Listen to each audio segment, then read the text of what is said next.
continue one class on dynamic programming.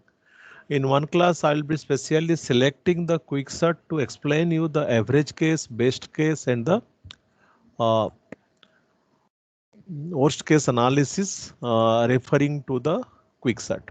Okay, so today we'll continue with dynamic programming.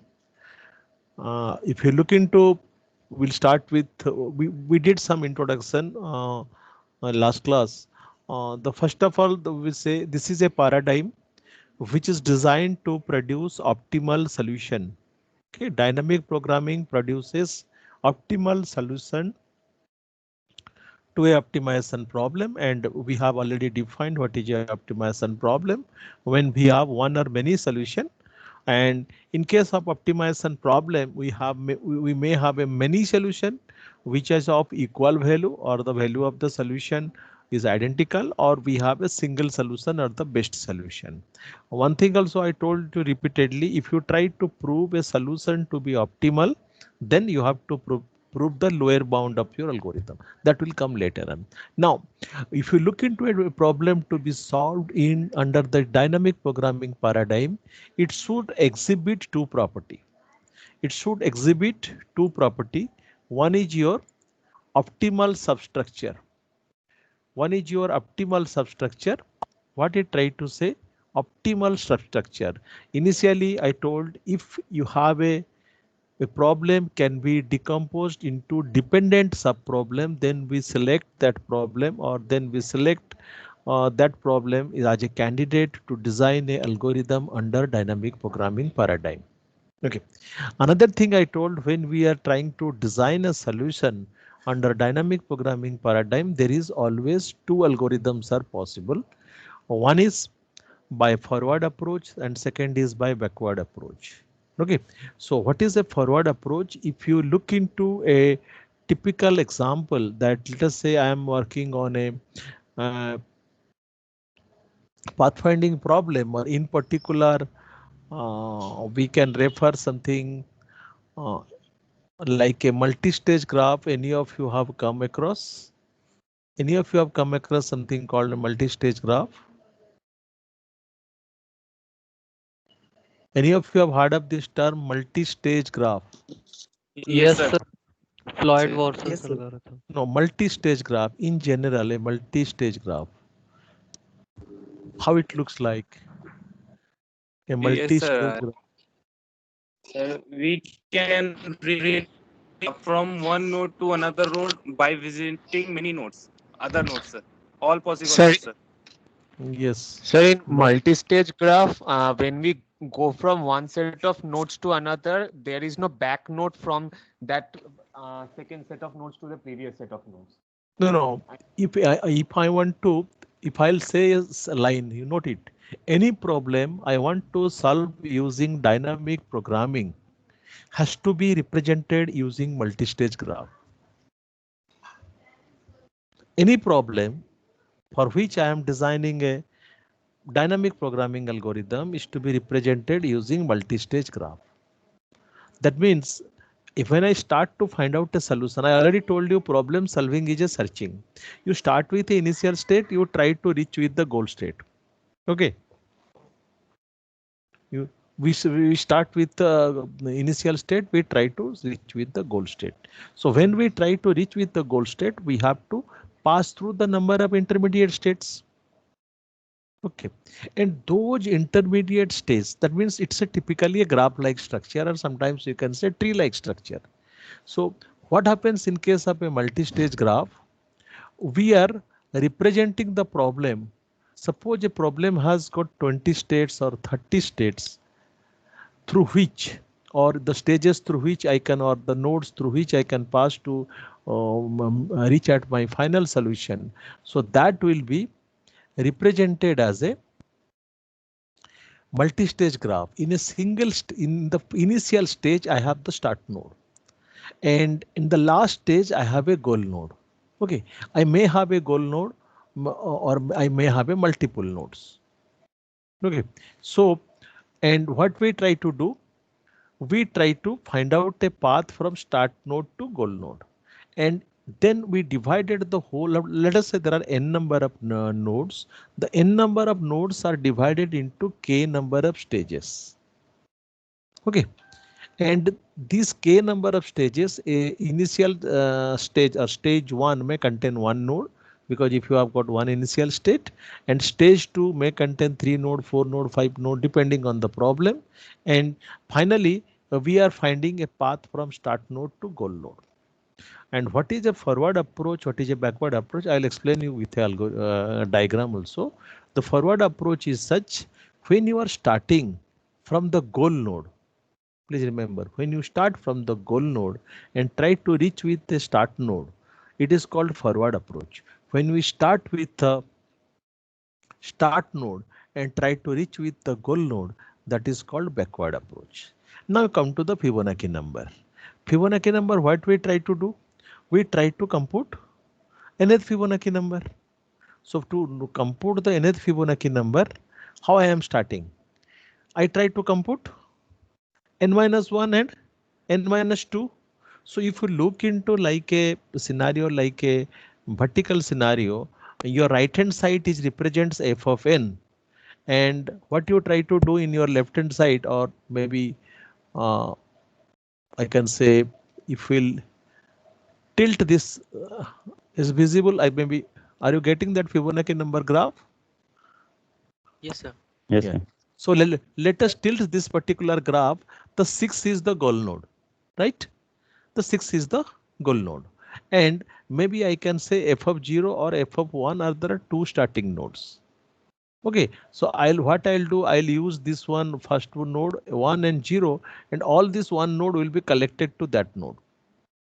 Okay, so what I am trying to do to find to reach at the sixth node, node number 6, I have to start from the node number 1 and node number 0, and these graphs, I mean nodes, they are in one stage. These graphs are, these nodes are in one stage. These nodes are in one stage. Goal node in one stage. That is why if you refer to the Sahni book, that is the beauty of the Sahni book. If any that's why in the beginning of the dynamic programming chapter, they try to discuss what is a multi-stage graph. People thought multi-stage graph is a problem which is to be solved. No, multi-stage graph is a general representation which is the framework for any problem to be solved under dynamic programming. So why I am discussing, when we are looking into number of subproblems, these subproblems are represented in one graph, or you'll have a look into this. Let us say this particular graph. So if I look at this as a multi-stage graph, in stage 1 I have one node. In stage 2 I have two node. I think it is visible. A graph is visible. Are you getting the screen with a graph? Yes, This sir. is exercise. So stage number 2, we have two nodes. Stage number 3, single node. Stage number 4, two nodes. Stage number 5, 7 node. So I can say the first start node S is the node A. The goal node 7 is the goal node number T. So this is how many stages? 1 stage, 2 stage, 3 stage, 4 stage, 5 stage. Okay. So this is an example that is a multi-stage graph. So any problem we try to or design a dynamic programming algorithm, of course now we are studying some existing algorithm, can be represented using a multi-stage graph. Now when you try to find out a solution, that may be a path from 1 to 7, or you can say it from 7 to 1. So if you are starting from 7 and you reach at the start node, so this is called forward approach. If you start with the first node and reaching at the node number 7th, that is called the backward approach. So why dynamic programming always produces optimal solution? Why have you heard of something? Principle of optimality. Have you heard of this thing? Principle of optimality. So in a single line, if you are going to answer someone why dynamic programming always produces optimal solution, your answer is that it obeys principle of optimality. Then you will be definitely asked to explain what is the principle of optimality. Okay, so this we will be discussing in our subsequent slides. Now it says optimal substructure. You have to understand what is exactly optimal substructure. You want to construct a spanning tree from n number of nodes. Let us say I have taken 4 arbitrary nodes. Definitely some edges are connecting them, or let us assume that I am working on a fully connected graph. Instead of looking into the solution, I decided that if there are n number of nodes, I'll be looking into a subgraph, and subgraph is, let us say, with 4 nodes, and those 4 nodes are definitely connected through edges. Then if I try to construct a spanning tree out of these 4 nodes, I can do that. Yes or no? Suppose from a graph with 10 nodes, I have taken a subgraph with 4 nodes. Am I clear? Hello. Yes, sir. Yes, sir. Yes, sir. So Yes, sir. if I am constructing a spanning tree from the 4 nodes, okay, are you going to give guarantee that this spanning tree with 4 nodes can be extended to form a minimum spanning tree of 10 nodes? No, sir. That is No, the sir. answer. That is the answer. If you somebody is going to ask you why you are not going to find out the optimal solution, that is minimum spanning tree for a graph using dynamic programming. Indirectly you ask say, or you say with a technical term or the terminology, this particular problem finding minimum spanning tree does not exhibits or does not shows the property that is optimal substructure. Okay, so now this is the optimal substructure, so that a solution to the problem is consist of making choices which leaves one or more subproblem to solve. Definitely this is the first thing. We have to solve one or more subproblems. Common example, if you want to find out the sixth Fibonacci number, you need to solve the problem of F5 and F4. Suppose that you are given the last choice that leads to the optimal solution. Okay, that means you know F5, you know F6. How many ways it can be combined? It can be combined in one way. So given this choice, determine which subproblem arise and how the characteristic of the resulting space of the subproblems. That means a solution might be like this. When you are at a particular stage, you have 4 solutions. These 4 solutions are solution to the subproblem. Out of these 4 solutions, which one is to be selected? Out of 4 solutions, which one is to be selected? But if you'll go back to the greedy criteria, we are also making choices or decision at every stage. But when we make a decision or a choice in the greedy, that solution is local optimal. That solution is local optimal. Let us look into this. If I try to find out a path using greedy algorithm, then if I am at the node number 1, I'll be definitely selecting the edge connecting from 1 to 2 because the cost is minimum. Right? And then when I am coming to 2, I am finding a edge 6 is there. So this I don't have an alternative. I have to take this one.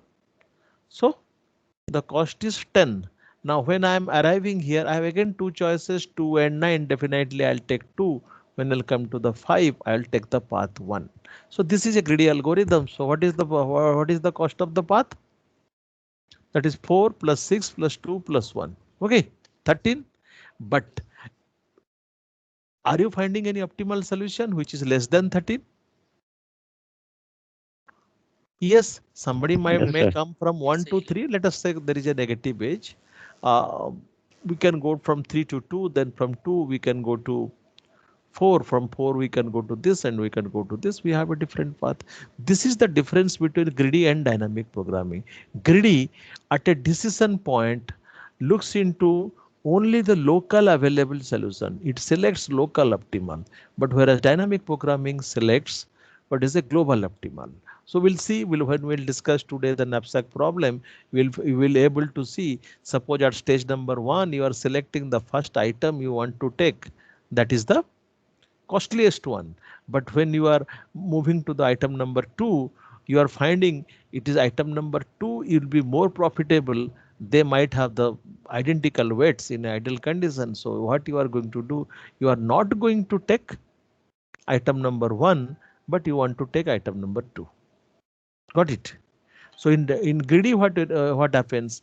Once you make a selection, you cannot change it. That means if I have to take a item or I have to solve a 0-1 knapsack problem, if I am visiting item number 1, if item number 1 seems to be best at that stage because I am looking into one item, I'll put into my bag. Only constant is the capacity of the bag. But when I reach it with the item number 2 and I'm finding it is more profitable and having the equal weight, so I cannot discard the solution or the decision I have taken. But in dynamic programming, when you are reaching at the item number 2, when you are reaching at the item number 2, you can, sorry, when you are reaching at the item number 2, what you are deciding, the item number 2, if you select it will be more profitable, so you can discard item number 1. So these logics are coined as a principle of optimality. Of course, I'll explain again. So that the solution to the sub problem used within the optimal solution must themselves be optimal. Look into the point number 4, that when a solution to the sub problem is used within optimal solution, they must be optimal. Usually we use the cut paste. Cut paste means the word you say, I have find out which one is optimal and I'll add to that. It will be explained actually. So that means at a particular, earlier you have 3 solutions and you selected the solution number 1 and moved to the next stage. But when you are going to the next stage you have a choice. So being at the next stage, you are evaluating previous 3 choices, current choice and previous 3 choices. So current choice plus previous choice 1, whether it is best, current choice, previous choice number 2, whether it is best, current choice, previous choice number 3, whether it is best. So at the next stage, you are deciding which one is the best among 3 choices. But initially you decided choice number 1 is the best. So you discard the choice number 1 and go to the choice number 2. But what will happen in dynamic programming, if you stop in between, you are not finding some solution, best solution. But in the greedy, suppose you stop at a particular point, there you have a solution which is locally optimal at stage 1, stage 2, stage 3. Right? You try to compute a spanning tree. Suppose I ask you to, what is the best complexity of algorithm to find out a spanning tree with n nodes? What is the best solution? What is the best solution? What will be the complexity to find out a minimum spanning tree? What is the complexity of the algorithm? Finding minimum spanning tree. Sir, n square it was, I think. Why it will be square? Hello. E log V. Don't answer like this. I told from the beginning. So First E-log. you, no, Is it V So plus first we n have to if choose it the is as a data list? structure. no. I will not accept any of this answer unless and Sir, until you. Sir, E log V. No, don't say that. First you say, I told you on that day whether you are using adjacency matrix or adjacency list. Sir, Please list specify using that. Please specify that before telling the answer. Okay. sir you Otherwise, there is always Sir, two answers. adjacency list. using Adjacency Using adjacency adjacency is list. It's using adjacency list plus.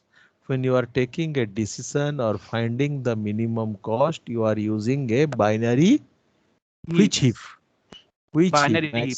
Mix heap, the min Binary. heap. min heap. Sir, min You are heap. using Min heap. min heap. So the complexity which you are telling is subjected to these two preconditions. Okay. Yes, sir. If anybody asks or anybody listens that what will be the complexity of finding minimum spanning tree, sorry, for me, either he can say the question is incomplete or you will not have any fill that because the representation matters. Okay, what I try to say, let us say there is a n number of nodes and I am using this algorithm, representation is on adjacency list and I am using a mean heap. Suppose I have 10 nodes, I stop at iteration number 4. What will happen? You stop at iteration number 4.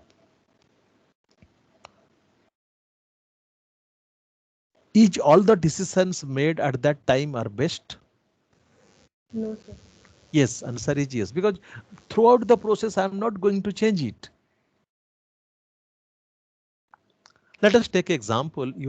A particular node try to send the message to all the nodes. Okay.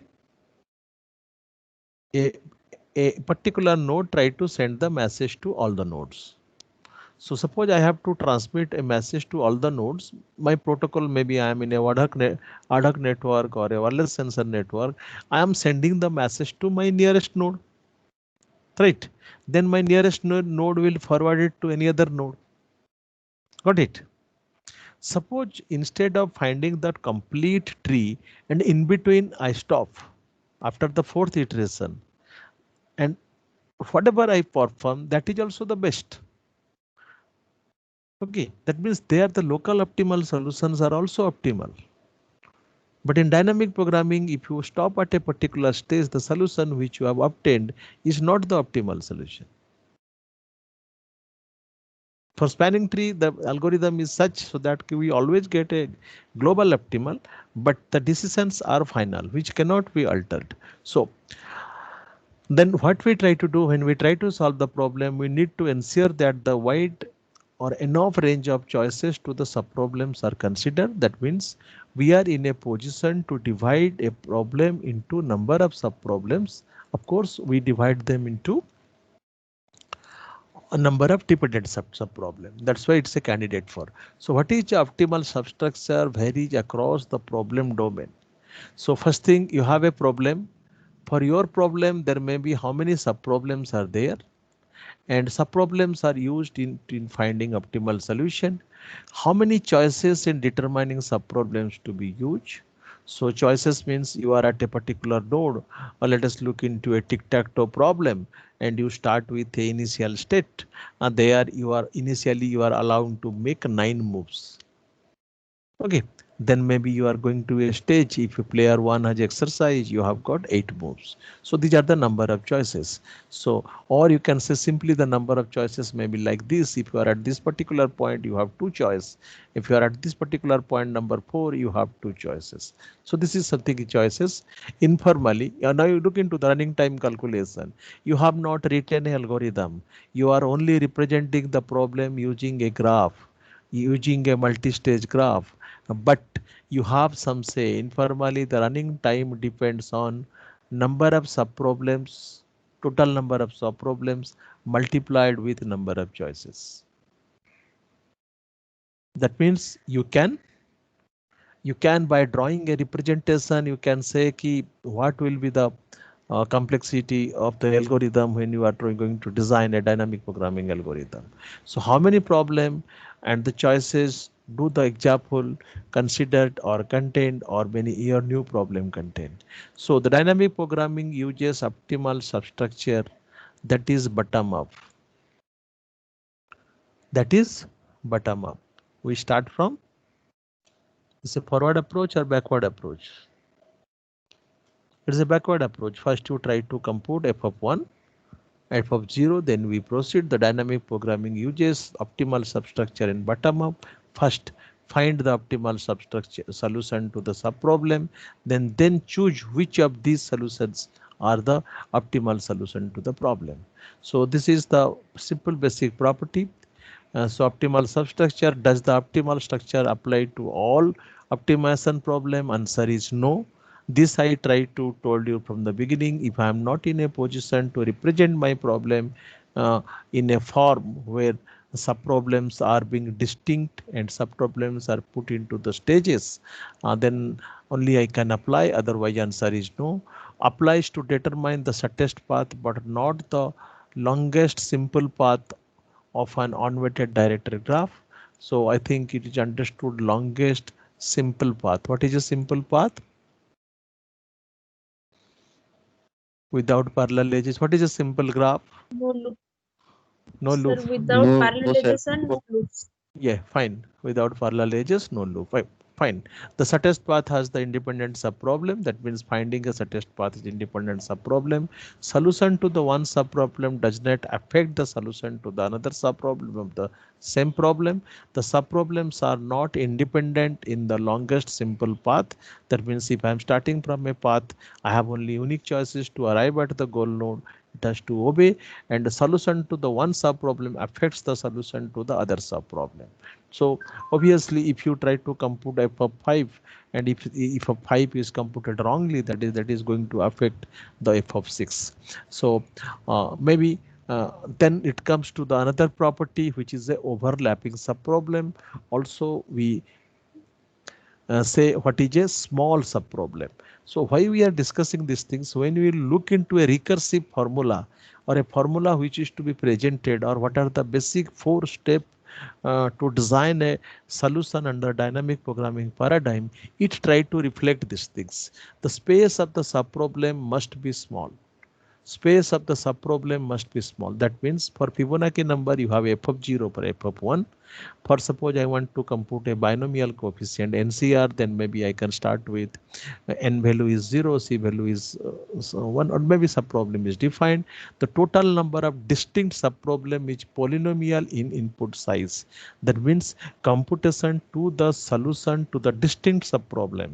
Just you imagine f of 0 and f of 1 are the distinct subproblem. That is also small in number. That means you designed a dynamic programming algorithm, but computing solution to the subproblem, it takes time. It takes time.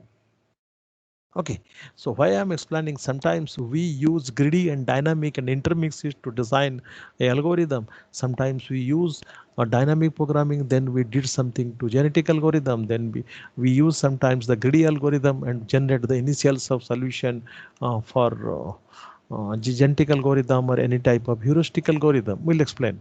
So a recursive algorithm is exponential because it solves the same problem repeatedly. So why it is? Because the algorithm is recursive in structure. This I think I've explained with you the Fibonacci number. If we are using a simple recursive formula, a function calling another subproblem which is already computed, the solution space will be exponential. So now to take care of that, the subproblem should solved once. If divide and conquer is applicable, then each problem will be solved will be a brand new. That means instead of taking advantage of dynamic programming, you divide the problem. F of 6, f of 5 is a subproblem, f of 4 is a subproblem. F of 5 again required, f of 4 is a problem, f of 3 is a problem. So 4 is repeated in throughout the structure. So that means it is not a divide and conquer technique. So now it says the steps, or we call it the dynamic programming recipe, that tackle the problem in a top down. This yields a recursive algorithm. So algorithm structure is recursive, very simple. Algorithm is recursive in nature. So that requires a recursive formula. I told also last class, and also I am repeating, when you are proposing a new dynamic programming algorithm, you are only proposing that your solution in terms of a recursive formula, or your solution in terms of the sub solutions, or you can say one or many sub-solutions. That recursive formula is the only contribution. So define an appropriate dictionary, transform the recursive solution into dynamic programming algorithm. How it is to be translated? That means using a multi-stage graph, the stage size, number of nodes is to be fixed. Okay, so complexity of dynamic algorithm is complexity of the DFS. You see, it's a very interesting thing. So it says that when you look into the complexity of dynamic programming algorithm, is the complexity of the depth first search on the subproblem graph. Very simple example. You have a graph, and as I say, for every problem, I'll be explaining, for every problem, I'll be representing this as a multi-stage graph. For traveling salesman problem, I'll show you how I am representing, or for a longest common subsequence, how we are representing them in a graph.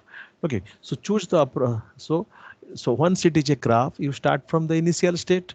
So you have to visit all possible solutions, then only you can find out the best solution. So if you will perform a traversal on depth first search, you are visiting all the leaf nodes. So out of available all the leaf nodes, some are solution. So the traversal strategy is nothing but the DFS. As you are going to find out the optimal solution, suppose in a tree I have got 2 to the power n number of leaf nodes. Unless and until I'll visit 2 to the power of n number of leaf nodes, how can I say my solution is the best? Because we told dynamic programming produces optimal solution. If possible, analyze the subproblem and find a reverse topological order. Any of you remember topological sorting? Yes, sir. Topological sorting. So it says Yes, the sir. reverse topological order. In the topological sorting, actually, we try to move the vertex where in degree is 0. Then we'll move to the next stage. After removing a vertex, the in degree of the other vertexes are getting affected. So it says it is a reverse topological order, means you'll start with there is a graph, you try to construct the graph.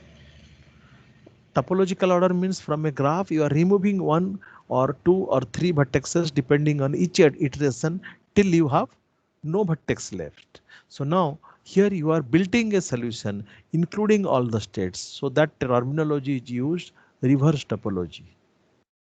Should I repeat again? In case of topological sorting, we actually generate the sequence of the nodes and we call it is sorted in a activity network or a graph. So there each and every stage we try to remove one or many nodes whose in degree is 0. And finally we landed with a node, a single node. So single node is in degree 0. So we compute the sequence. But when we try to find out the dynamic programming, it actually starts with the initial solution. It go on adding those vertexes which can be reached from the start node. And that means from initial stage, I can go to 3 stages. And the 3 stages are nothing but the 3 sub problems. Okay, so this simplify your dynamic programming. So the term to be remembered, it is reverse topological order. Okay, now decide how to get the solution to the problem from the data in a dictionary. That means that is here dictionary means in a tabular form where you store the sub problems. Okay, now dynamic programming, there are many problems which is addressed. I'll not discuss this thing. Maybe you can have a look into on the problems, because almost all these presentations are with the problem. Now, if you look into the question number 3, one goal of the global telecom network is to enable the data packets to reach their final intended destination as fast as possible. Describe an algorithm that could be used to generate the quickest route for the packets over the network. The route should be trackable so that it does not have to be recalculated each time. So illustrate your answer with a simple worked example, given a diagram for your appropriate. Find the time complexity for your proposed solution. If you have looked into your assignment, those you are working with the lab, we have 3 standard network we have suggested, that is your NSF net, ARPANET, and uh, mm, NSF net or ARPANET, another your national network. 3 networks are being considered when we try to apply different network algorithm. Okay, these things definitely will be shared to you. Then we'll be continuing with the basics that we left yesterday. So no, the typical steps for dynamic programming. The first one is to characterize the structure of an optimal solution. Let me tell you one thing. If you are going to refer the Corman book, the problem is matrix chain multiplication. The problem matrix chain multiplication, the Corman book exactly uses these 4 steps, and they write down explicitly Step number 1, this is my output. Step number 2, this is my output. Step number 3, this is the output. Step number 4, this is the output. I never find such things such written in any book. But everybody book has got a uniqueness, and we are learning from the many book. That is the reason to make the knowledge, open and to arrive at a conclusion. We follow many books. You'll be wondering, we follow 20, 30 number of texts, and all texts are available with me. So that's why we sometimes it is very difficult for me to recommend a book, because in that book actually the pedagogy materials are not available to clarify the things. Okay, so any problem I try to solve using dynamic programming, or I try to design a dynamic programming, has to go through the 4 steps. This slide is to be remember must. So characterize the structure of optimal solution. So characterize the structure of a optimal solution means here you are going to say this exhibits optimal substructure property, and whatever the 2 points we have discussed, that has to be reflected in your problem statement. Now recursively defines the value of an optimal solution. So very good example is your Fibonacci number. Now there is a recursive formulation. So compute the value of an optimal solution in a bottom-up fashion. So that line is must. It's a bottom-up fashion. You try to solve the sub problem with smallest instance, maybe f of 0 and f of 1, and you try to find out the optimal solution. So the approach is the bottom-up. So now, if you try to find out the nth Fibonacci number, because that problem does not have the choices which will be implemented or applicable to any other application, just like a path finding, I need to know the path. It itself actually solves the problem and provides a value of a optimal solution to you. So value of the optimal solution, let us say f6 is computed. So there is no necessity of step number 4. Okay, similarly, when you come to the binomial coefficient, which we are going to discuss, so that is also not looking into this. Okay, so that sometimes looking into the question, if you ask to write down an algorithm, you are only writing an algorithm to compute the optimal solution. You are not writing the 4. And remember it, whenever you have multiple choices, whenever you have number of choices in a stage, you are selecting the best one. But the question is, if you are selecting the best one, are you memorizing that thing? Are you getting me? Are you memorizing that thing? Let us say in a finding minimum spanning tree, I select the edge number 1. Okay. So you people are conversant of calculating the minimum cost spanning tree, right? So you finally solve the problem or write down a program which actually computes the cost of the spanning tree. Can you tell me which edges are selected to formulate a spanning tree? Can you modify a program to do that? Yes, please. I'm going to ask you a very simple algorithm. I want to print the smallest spanning tree. I want to print all the spanning trees. Who is going to write down the algorithm? Yes, please. Any idea? Hello. How to modify? You have come across spanning tree algorithm. How to modify the spanning tree algorithm? Select any book, to go for any materials in the web, modify the spanning tree algorithm to print all spanning tree, to print the smallest spanning tree, or maybe the question is to print the largest spanning tree. Sir. Yes. Sir, we can make a class wherein each node of the class will have the weight of the No, that is fine. As you saying, it is for implementation. I agree. I appreciate. But I want a simple, you should write an algorithm for me to print all the spanning tree. This is my question. Given a graph G with n number of nodes, or cardinality of V is n, cardinality of E is m, that is n number of vertex, m number of edges. Okay. Or I can assume that I have a complete graph and I want to write down the algorithm to print all the spanning tree. So what I try to make you feel that when I try to print all the spanning tree, I need extra memory where those informations will be stored. Let us simplify the problem. You try to compute the smallest spanning tree. Okay, you take a decision that I have selected a edge. Do you make do you have any arrangement to memorize that you have selected the edge number 3 or edge number 4 say? Sir, the two endpoints, the vertices. Hmm. But are you storing those things? Whenever what algorithm you So we learn, need to store it if in the tree. you need to So store it. as we move towards the edges, we need to keep storing the vertices that we are touching, and accordingly Fine. we'll get a path. Fine. No, then you think about my question will be what will be the space complexity of your algorithm? What will be your answer? What will be the space complexity of your algorithm? Because you are using additional memory element, maybe a matrix, maybe a linked list, maybe a tree, something, your choice. With Huh? big O of n, where n is the number of nodes in the tree.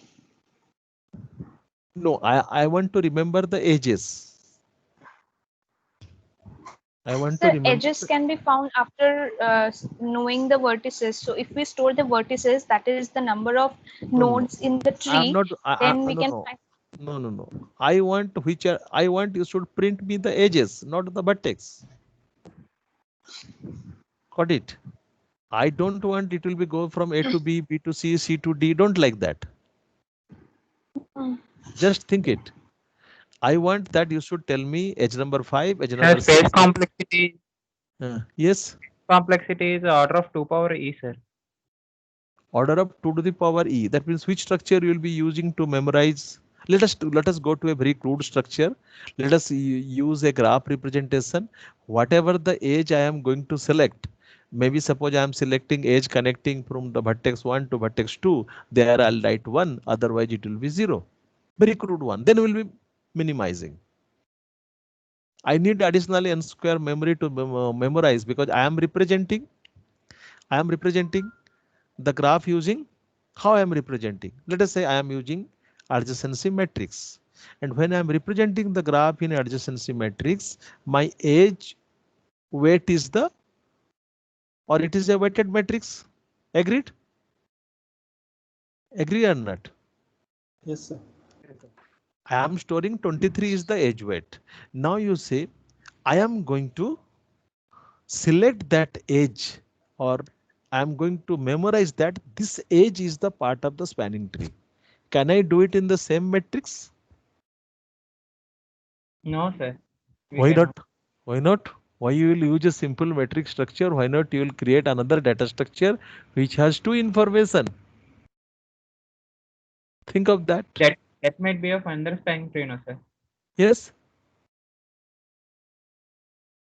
You think of the data structure where you are storing only one information. There I want to store two information. That edge number, edge connecting A to B, which weight is 23, it is selected. I'll attach a binary value 1 or 0. How you are going to do it? You see, many people can come up with many solutions. There is not a single solution. What I try to say, when you are looking into this type of challenges, you will open up how you are going to do, implement it through help of the different data structure. Okay, if my requirement is that I should know the nodes. Now let us come to the graph. Let us come to very practical problem. We are working on a graph. If I look into my computer network, my vertex are computers. Okay, computers are identified with IP address. So I want to memorize IP address, right? You suggest me a data structure where I can remember IP address. I can remember who are my neighboring nodes, means their IP address, and maybe my neighboring node has got a different characteristic. Maybe my node is capable of transmitting with two different frequency, and my neighboring node A listens with a different frequency, my neighboring node B listens with a different frequency. I can complicate this problem. I can give you the example how you have to create a user defined data structure even to solve this problem. I told you one thing, the spanning tree protocol is built into the routers. People have taken care, they have created a built-in hardware which is going to represent the detailed information about the node. Okay, so when we try to apply these things to the algorithm, these are the challenges for the designer. Sometimes you need a new data structure where you can represent. Okay, now that's why it's not a very simple just we solve a problem as it is. When you try to map into a real world problem, you can find these things. And along with these things, you remember, if possible, I'll snap those things and show to you because you may not able to get the material downloaded. Algorithm designed by Kleinberg and Tedus. Any of you have downloaded that book? Yes, sir. Yes, sir. A very big book. Just have a look into any of the exercise problem in dynamic programming.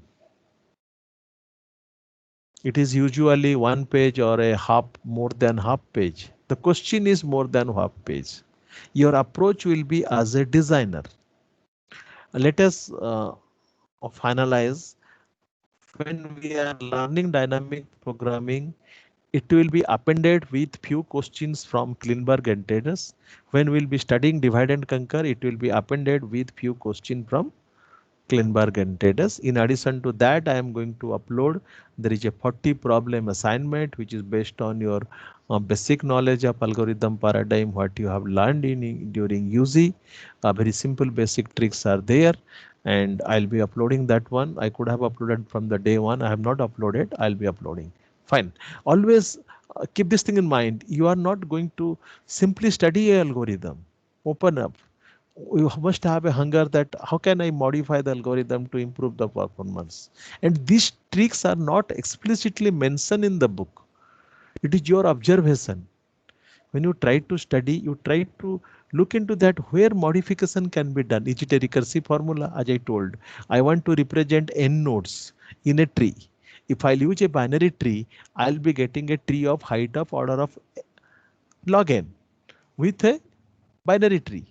Okay, or order of 2. If I'll go for a B tree of order 3 or order 4 or order 5, the same number of nodes can be arranged with less height.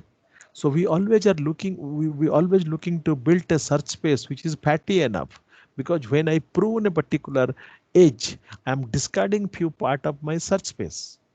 Or very simple things. If there will be a choice given to you, which type of data structure you will use, whether you will be preferring for AVL tree or a binary search tree. Okay, which one will be preferred? AVL tree or binary search tree? Which one you will prefer? Binary search tree or AVL tree? Why? What is the reason? What is the reason? Sir, height. Height. Yes, agreed. Height. What is that height? Can you tell me? Anybody remembers? Can anybody remembers what is the height of AVL tree? Then only, because I say for the simple binary tree, it will be order of log n. So what will be the height of the binary tree? I mean AVL tree. So for AVL tree is it will be log n, and for binary search tree, in the worst case it will be n. Like if we have That is fine. Fine, skewed, it agreed. will be Fine, So- fine. It will be skewed. That is one of the reason that you never have a chance that your worst case the tree will be skewed in the AVL in case of AVL. Yes. Agreed. But what will be the average height? Let us come into the average performance. Okay, you check it. What will be the average height? That will be the Height answer. is, I think, same, sir. Huh? Sir, Are you finding a factor 1.44? Yes, sir. 1.44 login. yes, sir. 1 into log base 2n. Just to find it, find Not the exceed. answer. You see, always try to have a vision that you are engineer. If you think yourself only I have to do the coding, na, then who will be the engineer? Huh? I always say you take a degree, BTech in computer programming, not even computer application. The degree should be given computer programming. because my only asset is the programming. I don't know the analysis. I don't know the design. I cannot do the engineering. Civil people are called civil engineers. And just try to read the definition. What are the tasks performed by an engineer? Okay, you may argue, sir, I don't want to do that and I'll be getting a very good job. Fine. There are 15% of more than 15% employee in the Google. They do not have any degree. Agreed. But one has to do the justice to the term which the tag is behind you, that computer science and engineering. Okay, we'll not look into this example. We'll come to there are many applications, as I say, where we have the problems. We have many applications to dynamic programming. Now we'll come to the example. The Fibonacci number we have decided, and here the most important is the recursive formula. Now, once you have a recursive formula, how comfortable you are, you can solve this recursive formula to find out the complexity. Can anyone of you derive or prove that looking it, because so far you have not written the algorithm, you only develop the recurrence formula or you represent the problem, then suddenly this comes to into this. Clearly this is order of 2 to the power n and a lower bound is omega up 2 to the power n by 2. How that is being done? Got it? So do you know how to solve the recurrence relation? How many of you know? How many of you Back know? substitution. One is substitution, another? Sir, master Sir, method also. Master Recurrence method is by by making tree tree, sir. method. Tree. yes. What are those 5 methods? Method of substitution, method Sir, of telescopic sum, Master's theorem, then yes, sir. Then- Recurrence tree method. recurrence tree. Agreed?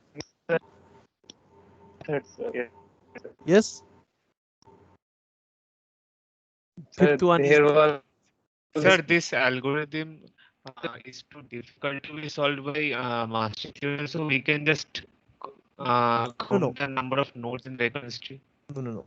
This actually we discuss under divide and conquer if there is a recurrence relation. My question is very simple.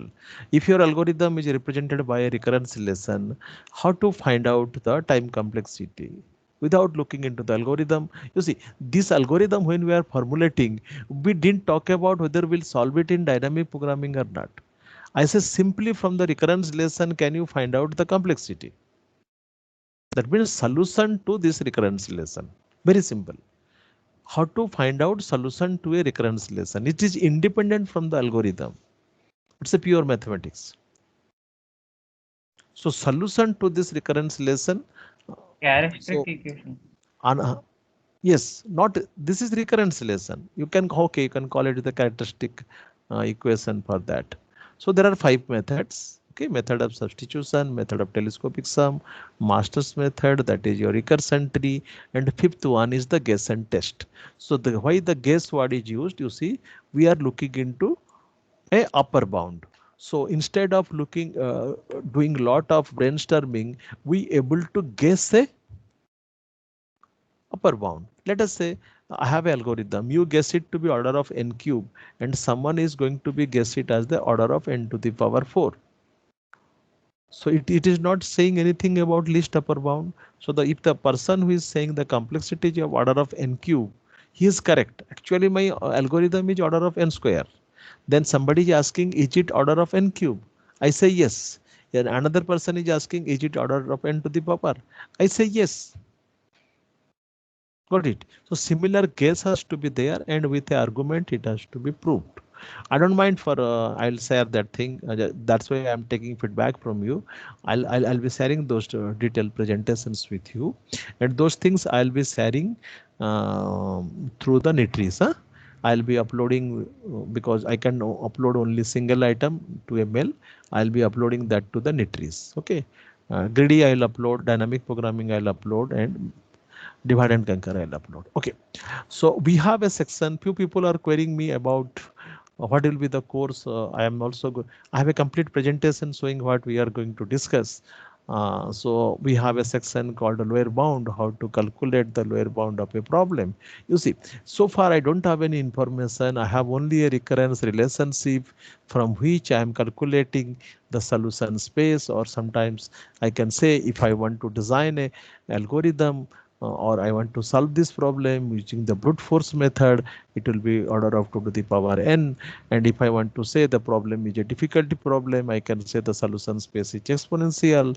Then if I say I want to design a best algorithm, and if you the day you design a best algorithm, you claim it, then you must meet this thing. Your complexity of your algorithm may be 2 to the power n by 2. So these are the things we can do when we characterize or when we represent the problem in a recurrence relation. Okay. Now this Fibonacci number we have discussed, then I don't have much to tell about this. Now we'll moving to a problem uh, that how I'm going to approach these things, and to summarize we will be using the look into the first one. It uses the bottom-up approach to the sub-problem or arranged to solve a systematic fashion which leads to the solution to the original problem. The bottom-up approach implemented is more efficient than the top-down approach, but not saying that a top-down approach cannot be used to design a dynamic programming algorithm. So these techniques typically applied to solving the optimization problem, although it is not limited only to the optimization problem. That again, it tried to say that there are many problems which are not optimization problem. They have a solution in dynamic programming paradigm. So you should never say this is the only. This only finds the solution to the dynamic programming problem. So instead of the 4 parts, if you look into largely, we can divide that is a recursive strategy to solve the problem. That means you are solving or formulating a recursive formula. Before that, you are coming to the step number 1. This actually directly jumped to the step number 2.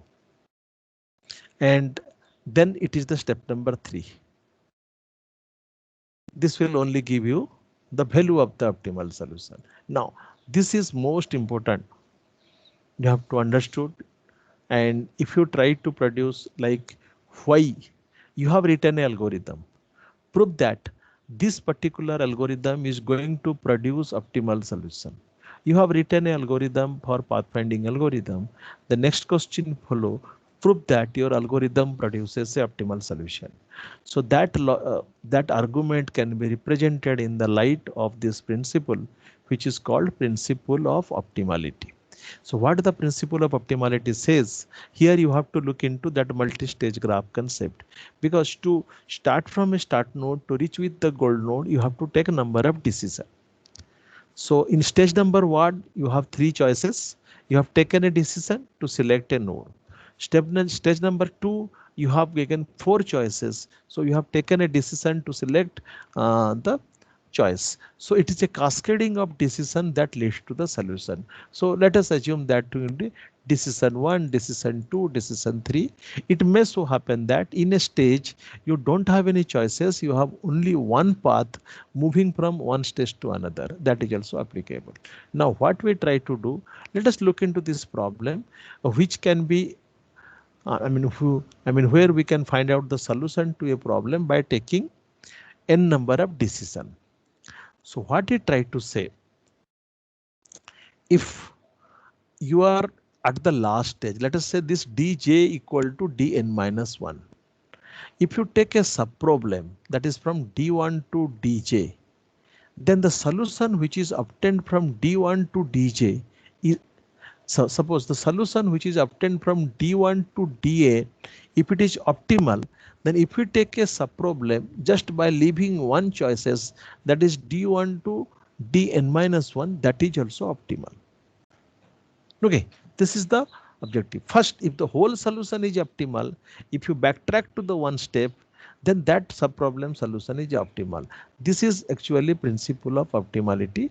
So that's why any subproblem of the optimal solution constitutes a optimal sequence of decision for corresponding subproblem. That if you assume that this d1 to dj is a optimal solution, then all the stages they have taken an optimal solution.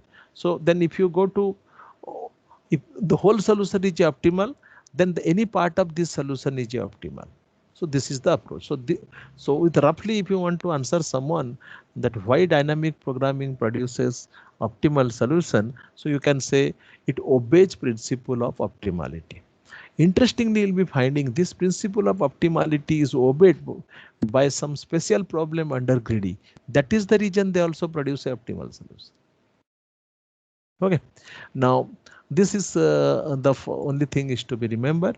Now you see, you look into this binomial coefficient problem. Uh, in binomial coefficient problem, you see the recursive formulation is available. Small problem is defined. Small problem is defined. Okay, then we are calling into, we are going for a recursive implementation. The same as the Fibonacci number, if you go for a recursive implementation, you see this call is being repeated twice because it calls from this one, it calls from this one. So this call is repeated twice. So what is the idea? We'll using bottom-up approach, and then what we try to do? We'll compute this, store it to a table, then we'll computing this and store it to a table. So we'll try to solve the sub problem. So this is the explanation you can find. Notice the repeat calls are there.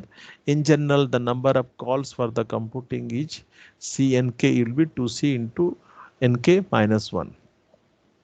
So here, how looking into this statement, you can say that means you are looking into this particular equation which is to be solved to prove that you have got this number of calls, or a solution space is exponential if you want to do it using brute force method. Then when we try to solve, the last class I have explained, when you try to solve using dynamic programming, then sub problem to be solved once and to be stored into a data structure. So preferably all the algorithm uses a table. Then what should be the table size? It is varies from problem to problem. You cannot say suppose the size will be always n into k, because it depends on the sub problem. Here you see k starts with 0, and so with the k starts is 0, it has to be accommodated. If the k varies, initially it is from 1 to n is valid, but it initialized to 0, so that's why 0 is appearing. And when 0 is appearing, there is a possibility that you may not select a item, or then you come to this range, and moreover this range is also reflected here. This is the recursive definition in problem. Then after this representation, we look into an arbitrary location Cij or Cnk, and we are going to define. Then one thing I told you in the last class, when we are looking into the value of the optimal solution, let us say this problem I am finding the value here. There are two positions where the optimal solution can be found out, because we are going to compute order of nk. I mean, this is sorry, that is C of nk, location will be nk. So last step only we obtain the solution. Either we'll be obtaining a solution here, or we'll be obtaining a solution here. Another interesting observation, some problem we are using a lower triangular matrix, some problem we are using upper triangular matrix, in some problem we are using the complete matrix. So this is the extra storage space. Okay, so if the space if it comes to the space complexity, always you'll be finding there is a comment over the space complexity. If you look into this algorithm, the space complexity will be nk. And if you want to test, you can do a hand trace. Suppose I am at this position. What will be my n value? What will be my k value? I'll substitute with that and calculate a new value. So to understand this thing better, I suggest you should go for a hand calculation. Now, here, if you look into the initial algorithm, there is always a new algorithm open. Initially using order of n to the power k, order into n into k, because the extra space required is this. There is no improvement in the performance of the algorithm because it will be nk, because it has to traverse nk. Now, if you want to reduce the complexity, time complexity will not be reduced because it has to perform that operation. that many operation. So when I am looking into a recursive formula, this is repeatedly I am discussing. So this Cnk only depends on Cn minus 1, Cn minus 1, k into Kn minus 1. If you look into this, then whenever I am working at this row number 3, I only need one reference, that is row number 2. So then why to store this value in the memory? So instead of a matrix, if you are using 2 rows, then this is going to solve your problem. Look into this. It requires only 2 rows, so we can solve. Once this hits is given, it can ask you to write down the algorithm so that in question it will be mentioned it is the order of nk, write down the algorithm which where space complexity will order of k. So this is a question for all the problems. Okay, now come to the algorithm. Algorithm is very simple. You see, we have 2 variables, so 2 outer loops. This condition comes from definition of the problem. This is the initialization. You see, nothing is there. The recursive formula is copied, and finally it returns C and K. That is the optimal solution. That is the value of the optimal solution. But for this question, the only requirement is the value of the optimal solution and not the solution. Okay, now we'll come to the problem which quite popularly we discuss, and I hope you are acquainted with the problem statement, that is 01 knapsack problem. We have a objective function to maximize the profit. Okay, this xi is the decision variable. If I am selecting item number 1, then profit vi will be added to that, and it will be adding any extra load or the extra weight, that will be wi. So I have a knapsack of capacity W. So I can go for as maximum as possible to accommodate into bag, but objective is to maximize the profit. Now this is the example of a multi-stage graph. You see here the edge weights are 0. If I try to solve this problem using backtracking and branch and bound, I'll be treating this as a starting node. I'll tilt this particular graph. I'll perform a depth first search at this point, because I have to come here, I have to come here, I have to come here, I have to come here and calculate the profit at each stage. I'll initially calculate profit at each stage. Then with that value, I'll move to this stage in DFS. And if this is found to be the best, this will be discarded, this will be kept. If I'll come to this, if this previous was good, then I'll not consider this one. So in this way, it will move. But when we try to solve it using dynamic programming, as I say, the problem has to be represented using multi-stage graph. This is the example of a multi-stage graph. This is starting state. This is goal state. Stage number 2 has 2 nodes. Stage number has 3 nodes and 4 nodes. So when we try to find out a solution, we need to find out a path. But what happens in dynamic programming? Let us say you have taken this, you have taken this, you have taken this. You are at here. Okay, you are at here. Or you are at here. You are supposed to decide this to go, this to go. Okay, you are at here. And here suddenly some high cost is added here. You are into a situation. But are you conclude that I am going to continue with this path? Answer is no. At this point, it is decided this path was found to be good. Okay, so this path which was selected in previous iteration will be discarded. Okay, so now come to the knapsack problem.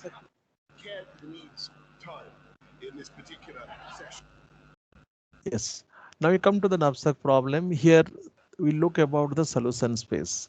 When there are 3 item knapsack problem, you can either select a item or you can reject a item. So number of possible solutions are 0, 0, 0, not selected any item, 0, 0, 1, selected third item, 1, 0, 0, selected the first item. So totally 2 to the power n number of solutions.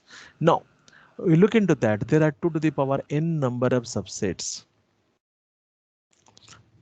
Remember it, when there is a candidate n, suppose in a set, let us come to the spanning tree. You have 20 edges. What will be the complexity of the problem? What will be the solution space? You have 20 edges. In a graph, you have 20 edges. Why finding spanning tree is a difficult problem? You have 20 edges. How many solutions are there?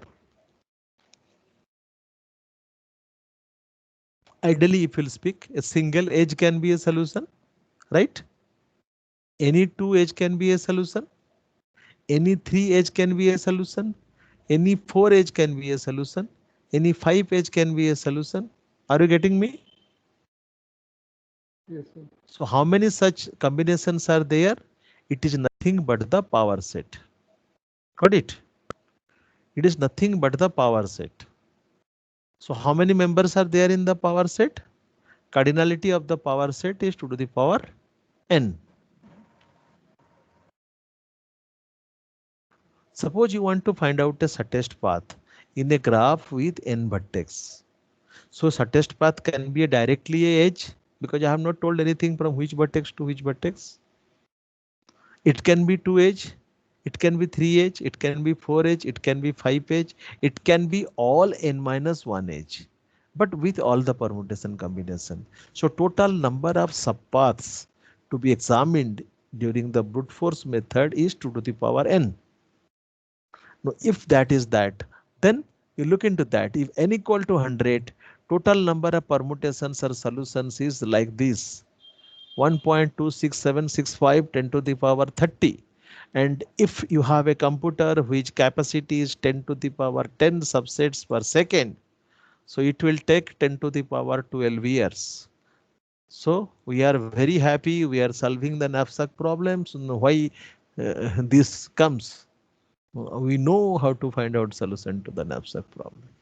So you can say that if somebody develops a very powerful supercomputer, you may ask him, okay, solve the 0 1 knapsack problem. How fast you can solve? Okay, now this is we again come to the trackable problem. Here we prove the problem is exponential, and we are coming to the trackable problem. If we can develop a algorithm which computes the solution in polynomial time, that is n to the power k. As you have seen, if you look into the algorithm, represent them in the matrix, here the complexity will be NW. Okay, row and column. So this is the justification and characterization of the problem. So whenever we represent a problem, I'm telling in particular in the light of when we are going to work out your thesis in the second year, maybe to PhD students, you need to present this type of explanation that solution space your problem is exponential. Then the class of NP complete problem, this case, then we prove this problem is belongs to NP complete. There is a class of problem including TSP knapsack for which no efficient algorithm is there. But we are happy we study the algorithm. Then what this burden that people says you cannot solve TSP, you cannot solve 0 1 knapsack problem. Maybe people will argue, sir, we have solved it. So this is all about, this is just to give you a feeling the problem which we are working all are NP complete problem. That means if a person is looking into a problem, he has to do all this exercise. He has to talk about the lower bound. He has to talk about the complete size of the solution space. He has to prove then the problem is NP complete before going to design a solution. Now, come to that how solution is developed, and solution actually we have not developed, we have borrowed, and maybe a gentleman has developed a solution. You have solved 0 1 problem in your undergraduate courses. Kindly tell me, any of you have used this thing? Any of you have solved 0 1 knapsack problem like this? Yes. Any of you have solved the 0 1 problem like this? Yes, sir. This is a dynamic programming approach. This is dynamic Yes. programming approach. Yes, sir. Maybe, Yes, sir. yes. Okay. Thank you. Then maybe if all people are acquainted, is fine. That is the reason selectively we are not repeating the UG procedure. We directly jump into the post-graduation portion. You see, here we designate the single cell as a profit. Why? Because my objective function is to maximize the profit. So when I say, well, this is the maximize to the profit, so that is the solution. So then each cell represents a solution. So we are designing a matrix which represents the solution. That if I want to say, my knapsack capacity is 5 and I want to come across all the 7 element. So this 18 says I'll get the maximum profit 18. Okay. So when we want to start it, if you write this recursive formula only, then it is wrong. You need to write this thing also. V0 comma j equal to 0 if j is greater than 0, v I comma j is infinity when. So the whole this thing is to be written. This whole thing is to be written when you are defining. Based on this definition of the recursive formula, we have to initialize this to 0. Got it? That is must. And now you look into the dimension of the matrix. It is not exactly n into w. Sometimes you have w plus 1, sometimes you have n plus 1. So you did this initialization. Take the help of this formula. Take the help of the recursive formula and go on calculating the profit. And this is a maximization problem because I want to maximize, so there is a max. If somebody says I want to solve a minimization problem, we'll definitely find out the minimum with this. Okay. Now, when someone want to argue here, how many values you are finding? You are finding an entry called v I minus 1. So how you are moving? Bottom up or top down? Yes, please. I minus 1. So Top down. no. You are calculating top value. You are calculating from the bottom. It's not a top down approach. It's a bottom up. You see, first I have the information about v I minus 1. It solves from the bottom. First it calculate v I minus 1. As v I minus 1 to be solved, then only I can solve v I comma j. So the itself the equation reflects that which is the problem to be solved. Okay, now let us come to the algorithm. My major concern is that algorithm, one should able to write the algorithm for 01 knapsack problem. As it says, this particular problem has also got the two algorithm. One is with space complexity NW and time complexity NW.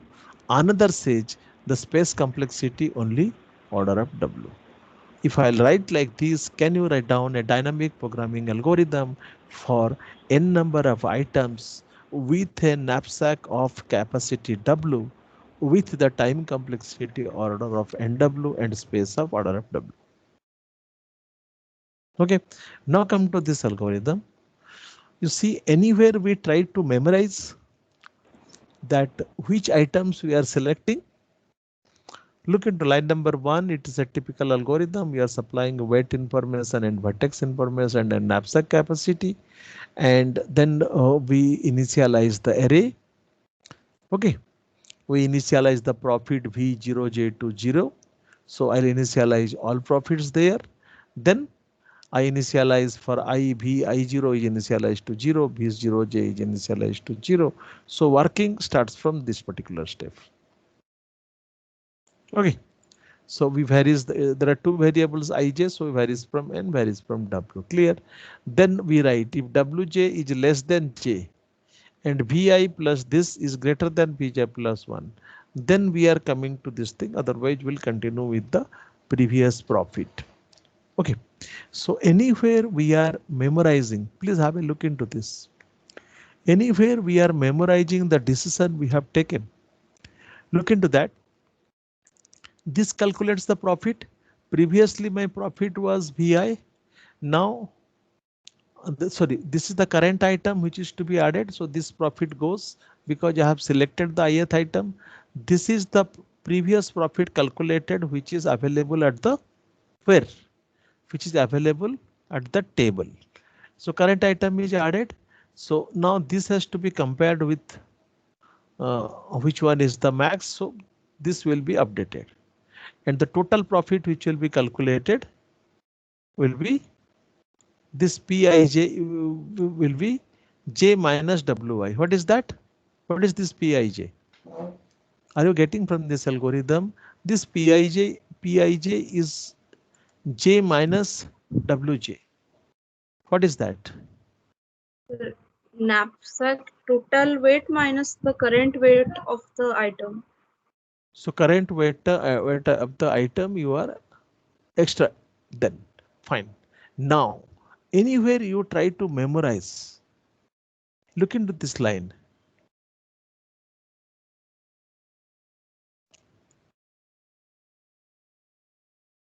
From where you will compute that these items are selected. Are you not in a position to do a modification? Actually, where I am selecting the ith item, you see, I have n number of items. My outer loop at line number 7 is 1 to n. Where I am selecting item, which line I have decided that I am selecting ith item. At the end of this line number 9, agreed?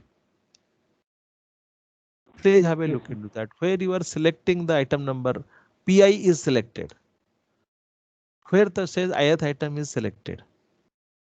If it obeys the condition number 9, then only I select Line number 10. line number 10. So why we will not in a position to introduce a line here that you remember which I is selected? Got it? If I'll reserve one extra array called S containing n number of items. If first item is selected, I'll mark it as 1. If it is not selected, I'll mark it as 0. Whoever the items are selected, that I'll mark it as 1. Yes or no? Yes, sir. Yes, sir. So we have to introduce one more memory element, whether array, it may be a single dimensional or it may be two dimensional. We'll see. Many problem it depends a two dimensional. So that at the end of this particular algorithm, you have two quantity. Total profit will be available on that matrix at that location. You have another matrix is there which will memorize the items which will be selected, and if it is asked, can you list or can you print the item which is to be selected, you can find it out. I told you the problem, na cargo loading problem. I have 4 different trucks. I got the couriers of different dimension. So out of available n number of couriers, n is huge one, and which one is to be loaded to the truck? Because to the loading person you have to supply paper, pen and paper, or if it is a robot, then you have to instruct them which item is to be loaded. So I need to find out which are the items which is to be selected for the profit. So almost all algorithms discussed in many textbook, good textbook, they find out the value of optimal solution. They never try to find out the optimal solution itself. Okay, optimal solution itself. You see, this is the example where we try to do that, and we go for this question which is asked, how we can do it with order of W. We are not using a whole matrix to store the profit like we did in the previous algorithm. We are doing it with a only with a space complexity order of W, which is the question I have asked you. And similarly, if you look into this problem, this is a quite popular problem like your Floyd's algorithm. And because Floyd algorithm, we also have a similar recursive formulation is available. And that's why what we suggest, whenever you try to solve a dynamic programming problem, if you will hand traced to represent this thing. Okay, another most important thing is the initialization. You must have seen when we initialize the matrix in a knapsack problem, we seamlessly put 0 as a initialization. Why 0? Why not any other value? Because here the profit is to be maximized. If I initialize to 0, that will be automatically eliminated when it will be calculating the profit. Or in general, you can say if the profit is the maximization problem, you can do the initialization to the 0. When the problem is a minimization problem like this, because I am finding for the shortest path, you see the initialization. The initializations are infinite. If any part, because the problem is the minimization problem. So this is to be remember, the initialize some values which requires initialization has to be initialized to infinity. If the problem is a minimization problem, it has to be initialized to 0 when you are going for a maximization problem. I hope if I'll share these things, you can go through that. It will be helpful to refresh what you try to share on dynamic programming. Maybe next class we'll be discussing one example on the divide and conquer to discuss on the quick set. So that is the best case, average case, and the worst case. And simultaneously during that discussion, I'll be covering how to solve the recurrence relation by method of substitution and method of telescopic sum. Okay. So any other specific query? Tomorrow, Yes. tomorrow is class. Tomorrow is what's 2 October. tomorrow? So these nitris there is holiday, so we are asking that Okay, tomorrow is class. okay. Tomorrow is a holiday, right. Officially, it is a holiday. Yes. Hmm. And Maybe your class is no, I don't have any problem. Sir, we don't have problem in taking class. So let us meet or let us meet at the scheduled time, huh? Let us Okay, meet at the scheduled time, because we are not discussing the critical portions. We try to discuss something the way I understood. I try to convey you. You may like or may not like it. I want to talk about that divide and conquer.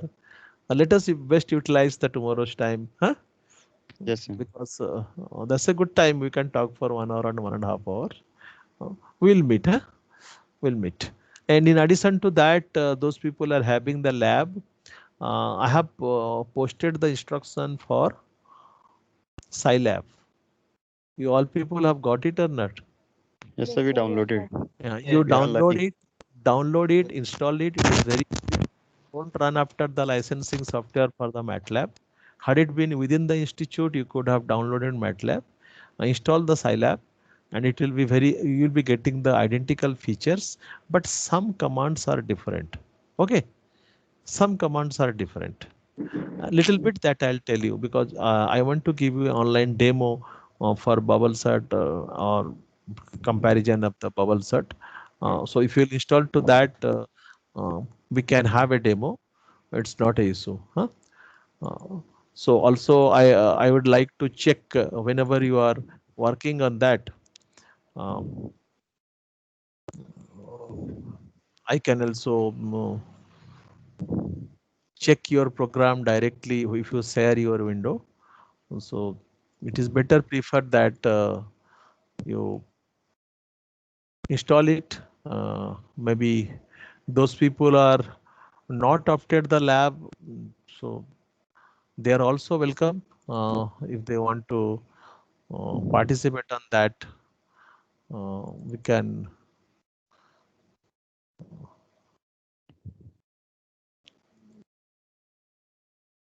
Maybe it is preventing. I know I tried to launch. Okay. Just wait 1 minute.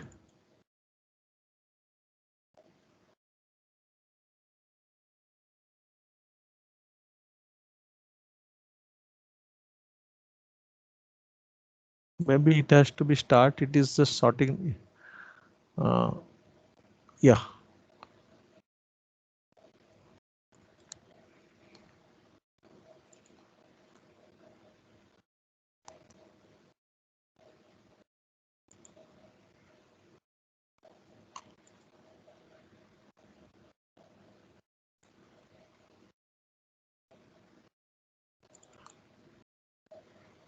Yeah, my desktop is shared with Scilab. Okay. Are you finding? Yes. Yes, sir. So Yes, sir. we can interact, and if you run the program, I can check it. So MATLAB is welcome, those who are having the crack version or something installed, or you download the install Scilab according to the operating system you are having, maybe Windows 10 or many, and if you don't have 32-bit, you can go for 60-bit.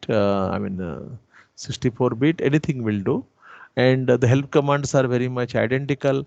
And maybe it's like this: if I want to create an array, because every communication is in terms of metrics, so it's like that. I am getting a array for real numbers by writing 1 comma 10. And they're interesting that in MATLAB what we'll used to do, we'll use a round command, and this upper arrow key is the buffer. And here you see, sorry. Okay.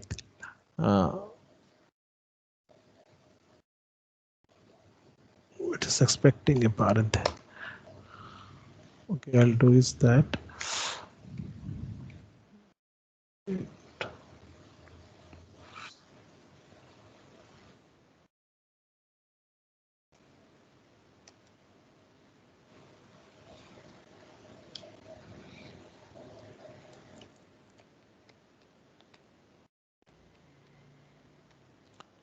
There is a equivalent command of for round to get a so this is that if I want to start the 10 numbers, I'll be generating a random array, and if I want to take a number, I'm going to do like this.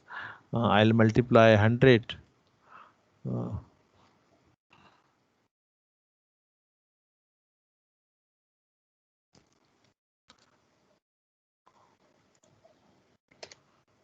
So no need of creating entry. Yes.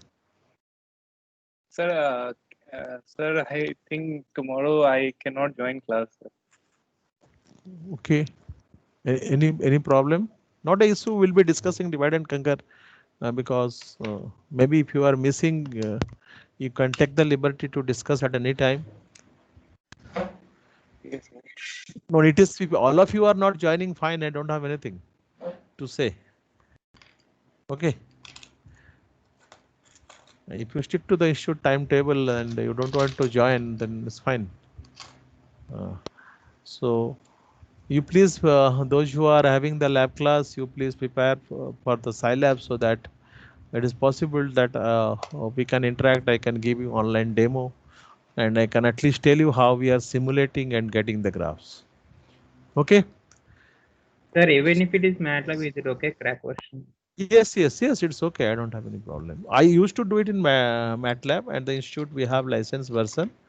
But in present situation, we have to go for this. Okay.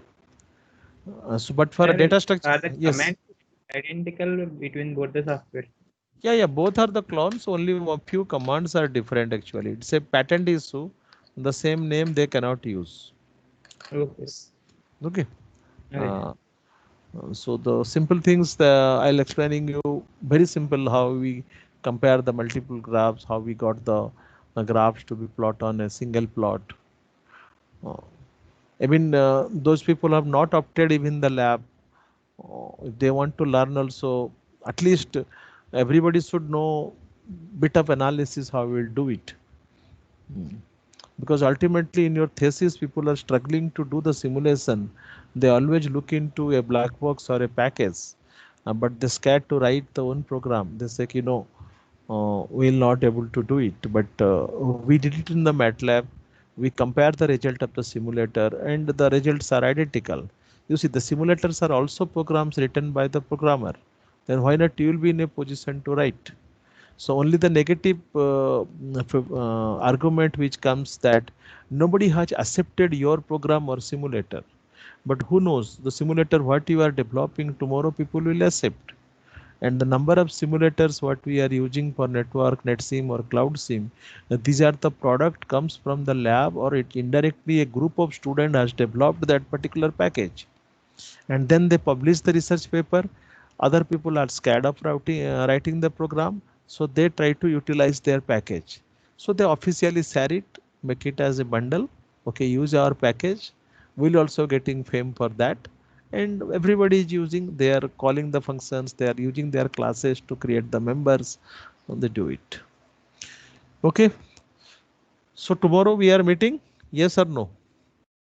Yes, sir. Okay. Yes, sir. We'll have a discussion on Yes, the sir. quick set only. It's a review. We'll be discussing the quick set, average case, best case, and worst case analysis. Okay, but I am posting this regular stops in the NITRIS portal. Okay, divide and conquer Sir, and dynamic. Yes. Yes, please. if someone can't attend, can we discuss later, sir? Yes, you can discuss. Very welcome. Welcome. Okay. Sir, Yes. sir, you were talking about an extra lab class on Saturday. No, Sunday. Oh, yeah, I was talking about Saturday. Yes, I'll be there. 9 a.m. Huh? Okay, sir. Saturday 9 a.m. Yes, that I scheduled. 9 a.m. I'll be available. That day I'll give you the demo on the Scilab. Huh? That is must. Okay, sir. Because initially we need to do the 3 classes to get yourself acquainted. Then in the regular classes, we'll call selected people to join for whom I want to see whether you are able to write the code and you have to run it on your desktop or laptop. I want to check that one. Okay. ठीक है. Okay, thank you. Thank you, We'll sir. close the meeting. Thank you, sir. Thank you, sir.